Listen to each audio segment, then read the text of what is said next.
The day I married Mark, I thought I was stepping out of poverty and into peace.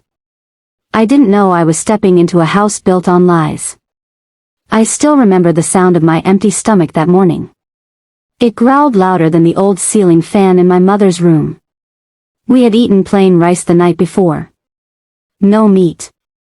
No sauce. Just rice and salt. Again. Emily, my mother called softly, coughing into her hand. Are you awake?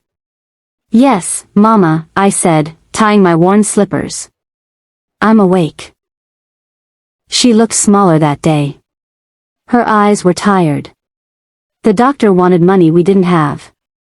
The landlord wanted rent we didn't have. Life kept asking, and we had nothing to give. Then Mark came into my life like a miracle. He was tall, clean, and always smiling. He wore neat shirts and smelled like soap and mint. He said he worked in the city and came from a good family. When he asked me to marry him after just 6 months, my heart jumped, and so did my hope. Emily, he said one evening, holding my hands. You won't suffer again. I promise. I believed him. That promise carried me down the aisle. The wedding was small. Too small for a man who claimed his family was rich. His parents didn't attend. Neither did his siblings. They're busy, he explained quickly. Family issues. I ignored the small warning bell in my head. Poverty had taught me to grab any rope thrown my way, even if it was thin. After the wedding, I packed my few clothes into a single bag and hugged my mother tightly. Be strong, she whispered. And be careful. I will, I said, smiling. I'll come back for you soon. I didn't know how hard it would be to come back. Mark's family house was far from what I imagined.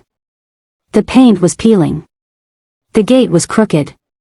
The air smelled like old food and damp walls. I paused at the entrance. This is temporary, Mark said quickly. We'll move soon. Inside, a woman sat on the couch, watching TV loudly. She didn't stand. She didn't smile. That's my mother, Linda. Mark said. I smiled politely. Good afternoon, ma'am. She looked me up and down slowly, then turned back to the TV. So this is her, she said, not even lowering the volume. Yes, Mom, Mark replied. Humph. That was my welcome. A tall man walked in from the kitchen, chewing loudly. Who's this? My wife, Mark said. The man laughed. Wife? Already? That's my brother, Jake, Mark added. Jake grinned at me in a way that made my skin crawl. Hope you can cook. A young girl peeked from the hallway. Is she staying? Yes, Sarah, Linda said. She's staying. The word staying sounded like a sentence, not a choice. That night, I slept beside my husband in a room with cracked walls and a bed that squeaked with every move. I told myself it was just a beginning. The next morning, reality hit hard. Emily. Linda shouted. Wake up. I rushed out, hair messy, heart racing. You'll make breakfast, she said, tossing an apron at me. Eggs, toast, sausage. Jake likes his eggs runny. I blinked. I didn't know. You'll learn, she snapped. No, please. No, welcome. As days passed, I became the house helper. Cooking. Cleaning. Washing. Shopping, with my own little savings. Mark left early and came back late. We'll get our own place soon, he kept saying. Soon never came. One evening, while washing dishes, I overheard Linda and Jake whispering in the living room. She doesn't know yet? Jake asked. No, Linda replied. And she must not find out. My hands froze in the soapy water. Mark better keep his mouth shut, Jake continued. If she finds out the truth. Lower your voice, Linda warned. My heart pounded. The truth about what? That night, I asked Mark. What don't I know? I said quietly. He stiffened. What do you mean? Your family whispers when I'm around. He forced a laugh. You're imagining things. I wanted to believe him. Then the money issue started. Emily, Linda said one afternoon, arms crossed. You should contribute. I don't have a job yet, I replied softly. Well, Mark said you have savings. My stomach dropped. That night, Mark avoided my eyes. You told her? I asked. He sighed. It's family. That was the first time I felt truly trapped. Weeks later, a woman came knocking. She looked angry. Tired. Broken. Is Mark home? She asked. Yes, I said. I'm his wife. She laughed. A sharp, painful laugh. Wife, she repeated. That's funny. My world tilted. What do you mean? I asked, my voice shaking. She crossed her arms. Ask him how long he plans to hide the truth. Before I could say another word, Linda rushed over. You, she snapped at the woman. Get out. The woman pointed at me. She deserves to know. Know what? I screamed. Mark stood frozen behind his mother, pale and silent. No one answered.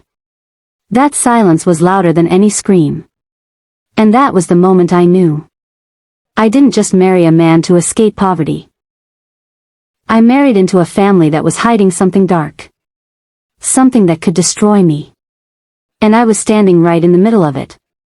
The woman's words stayed in my head long after the door slammed shut. She deserves to know. Know what? That night, Mark didn't touch me. He lay on his side, facing the wall, breathing like a stranger. I stared at his back, waiting for him to turn around and explain everything. He didn't. By morning, my chest felt heavy, like I had swallowed a stone. At breakfast, Linda acted normal. Too normal. She hummed while stirring oatmeal. Eat, she said, placing a bowl in front of me. You look thin. I stared at her. Who was that woman? She didn't even blink. A mad neighbor. She said she knew my husband. Linda smiled tightly. Lots of people know Mark. Jake snorted from across the table. Yeah. Too many. Linda shot him a sharp look. Eat. I turned to Mark. Mark? He cleared his throat. Emily, please. Not now. Not now. That phrase became his shield. Later that day, I followed Mark when he left the house. I didn't plan it. My feet just moved on their own. Fear pushed me forward. He walked fast, phone pressed to his ear. I told you not to come there, he whispered angrily. You're ruining everything. I ducked behind a parked car, heart racing. Money, he said. I don't have it yet.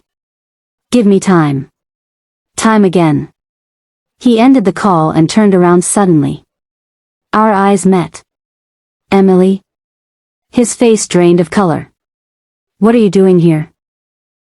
I could ask you the same, I said. He grabbed my arm gently but firmly. Let's go home. No, I said, pulling free. Tell me the truth. He looked around, then lowered his voice. Not here.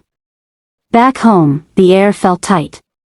Sarah sat on the floor, pretending to play with her phone while listening. Mark finally spoke. That woman, he said slowly, is someone I used to know. Used to? I asked. Yes. Is she your ex? He hesitated. Too long. She's complicated. My heart sank. Are you married to her? What? He snapped. No. But his eyes avoided mine.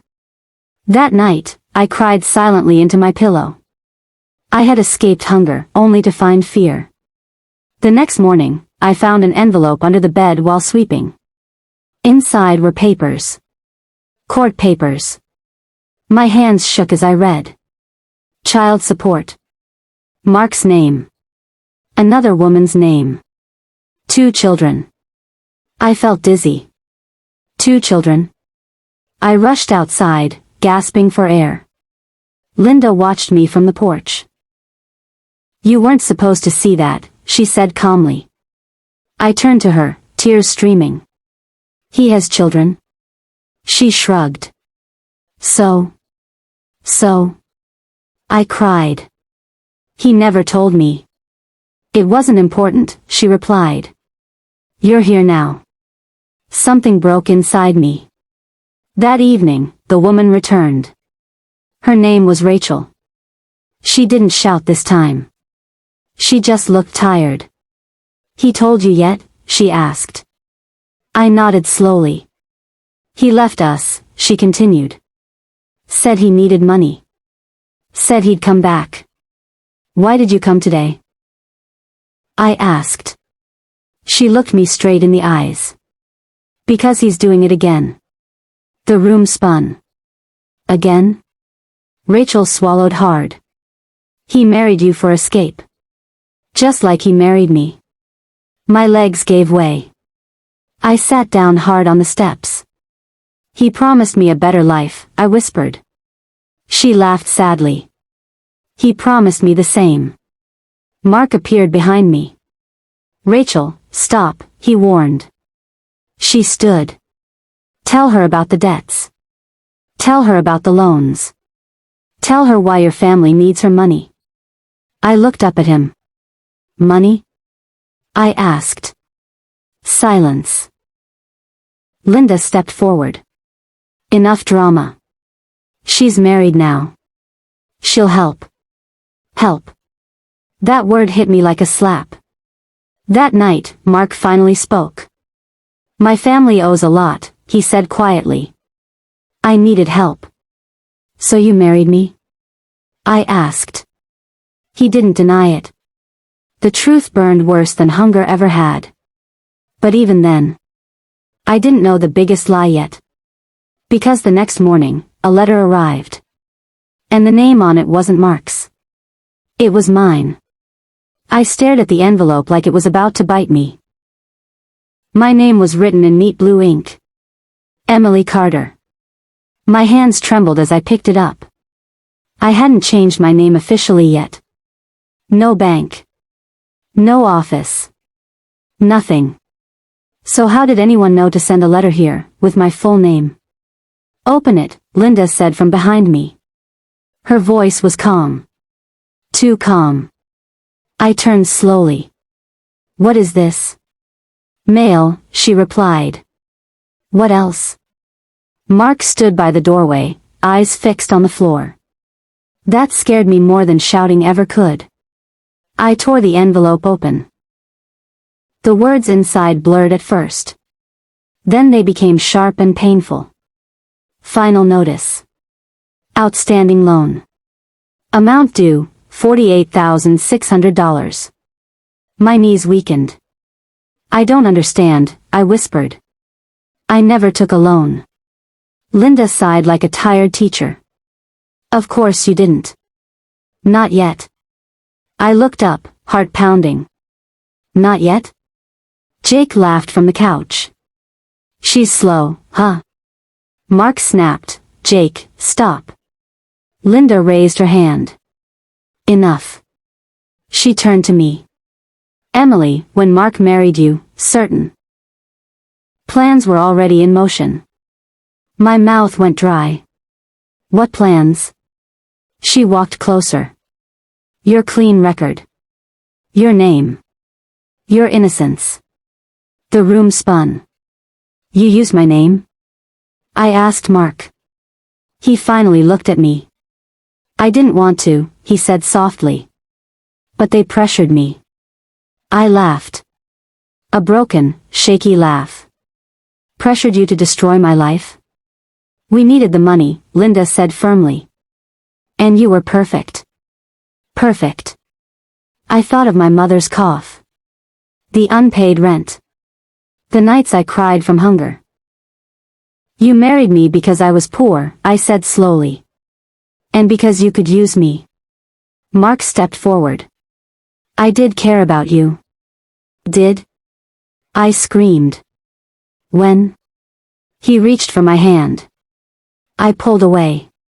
That afternoon, I locked myself in the bathroom and cried until my head hurt. I pressed my palms against my mouth so no one would hear me. When I came out, Sarah stood by the door. She was shaking. Aunt Emily, she whispered. I'm sorry. I knelt. Sorry for what? Her eyes filled with tears. They did it to her too. To who? I asked. She swallowed. The woman before you. My chest tightened. Rachel? She shook her head. No. Another one. Another one. How many? I whispered. Sarah covered her mouth like she'd said too much and ran away. That night, I couldn't sleep. Every creak of the house sounded like chains closing in. I got up quietly and went to the living room. Linda's door was slightly open. I heard voices. She's already suspicious, Jake said. So what? Linda replied. She's married. She's trapped. Trapped. She won't go anywhere, Linda continued. She has nothing. I felt a fire burn in my chest. I stepped back and knocked over a vase. Silence. Then Linda's door opened. How long were you standing there? She asked. Long enough, I replied. She smiled coldly. Good. Then you understand. I understand you're evil, I said. Her smile faded. Careful, girl. The next morning, I decided to leave. I packed my bag quietly. Just clothes and documents. Mark walked in. Where are you going? Home, I said. You can't, he replied quickly. I can. He blocked the door. They'll come after you. Who? I demanded. He lowered his voice. The people we owe. Fear crawled up my spine. Before I could respond, a knock hit the door. 3 loud knocks. Everyone froze. Jake peeked through the window. His face turned pale. It's them, he whispered. Linda straightened her dress. Mark grabbed my arm. Whatever happens, don't speak. The door opened. 2 men stepped in. And the first thing one of them said was, Emily Carter? We've been looking for you. My heart nearly stopped. I'm not going anywhere, I said quickly, pulling my arm free from Mark's grip. You don't get to silence me anymore. The 2 men stepped inside like they owned the place. One was tall and thin with sharp eyes. The other was heavy, quiet, and dangerous looking. Neither of them smiled. Emily Carter, the tall one repeated. You owe a lot of money. I owe nothing, I replied, forcing my voice to stay steady. I never signed anything. Linda laughed nervously. There must be a mistake. The tall man pulled out a folder. No mistake. He opened it and slid papers onto the table. My signature stared back at me. Perfect. Clean. Fake. I felt sick. That's not my handwriting, I said. But it's your name, he replied calmly. And that's all that matters. Mark spoke quickly. We're handling it. Give us more time. The heavy man finally spoke. His voice was low. Time is over. Sarah started crying quietly in the corner. Jake backed away slowly, like a trapped animal. Linda stepped forward. She'll pay. She's young. She can work. I turned to her slowly. You sold me, I said. She didn't deny it. You think you're special, she snapped. You think love feeds a family? The tall man looked at me. You have two options. My hands clenched. Option 1, he said, you pay. And option 2? I asked. His eyes hardened. You come with us until the debt is settled. Mark shouted, no. The heavy man shoved him back with one hand. Mark crashed into the wall. I screamed. Touch him again, Anne. And what? The man interrupted. You'll do what? Mark slid down the wall, coughing. That was the moment something inside me changed. I had been poor before. Hungry. Afraid. But never owned. I stepped forward. I'll go, I said. Mark looked up, eyes wide. Emily, don't. I ignored him. If I go, I said to the men, you leave him. You leave all of them. Linda's eyes widened. Emily. Shut up, I snapped. The tall man studied me. You're brave. No, I replied. I'm done being used. He nodded slowly. Get your things. Mark rushed to me. Please. I'll fix this. I swear. I looked at him for a long moment. Every promise you made was a lie, I said quietly. But this one choice is mine. Tears rolled down his face. I walked past him. As I stepped toward the door, Sarah ran and hugged my waist. I'm sorry, she cried. I tried to warn you. I hugged her back tightly. Remember this, I whispered.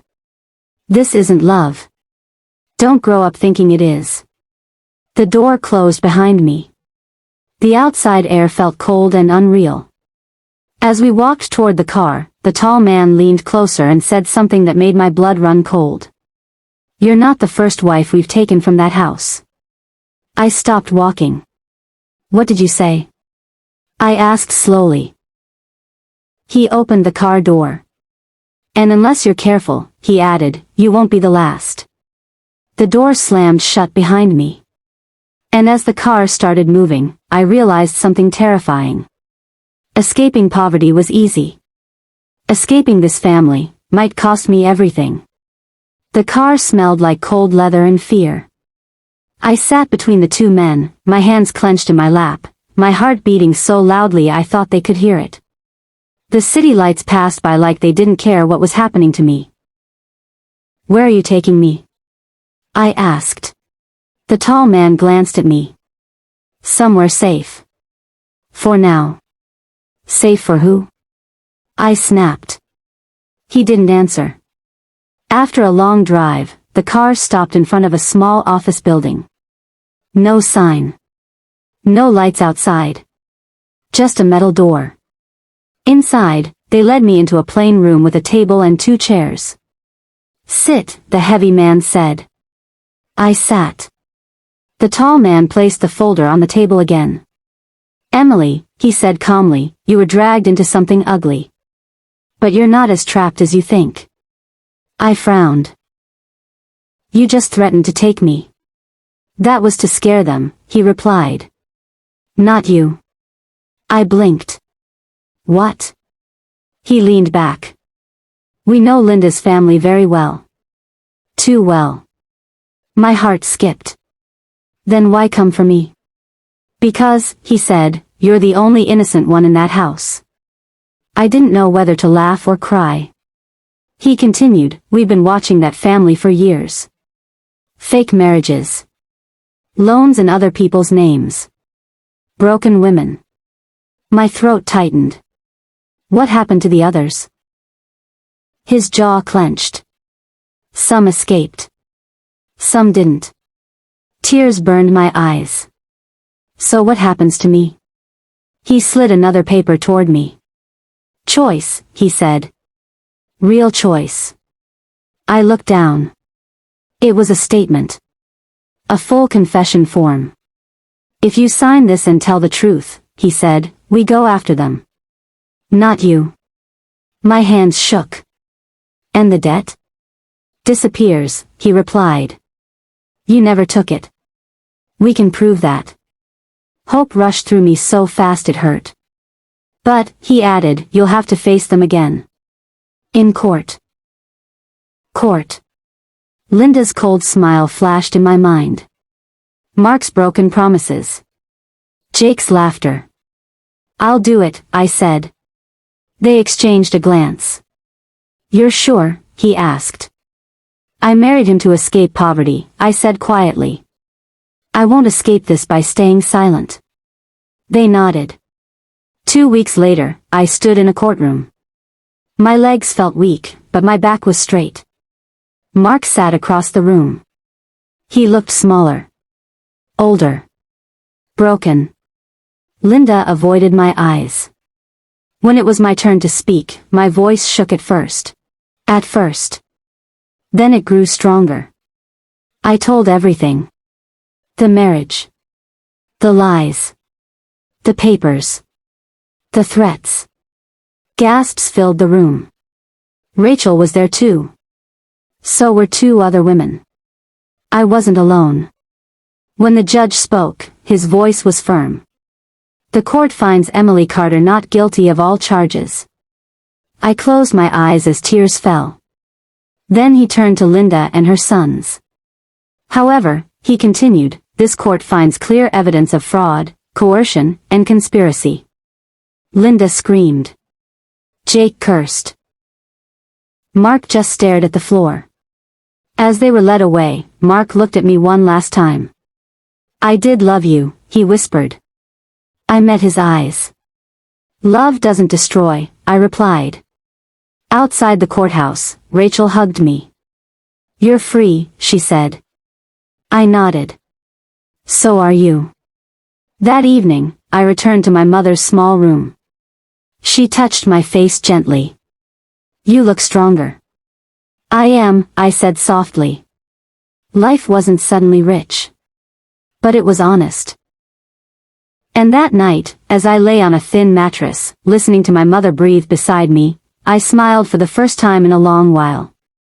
I had escaped poverty once by marrying a man. This time, I escaped something far worse. By choosing myself. Thanks for watching. Kindly drop your comment about this story. And please subscribe to this channel for more interesting stories.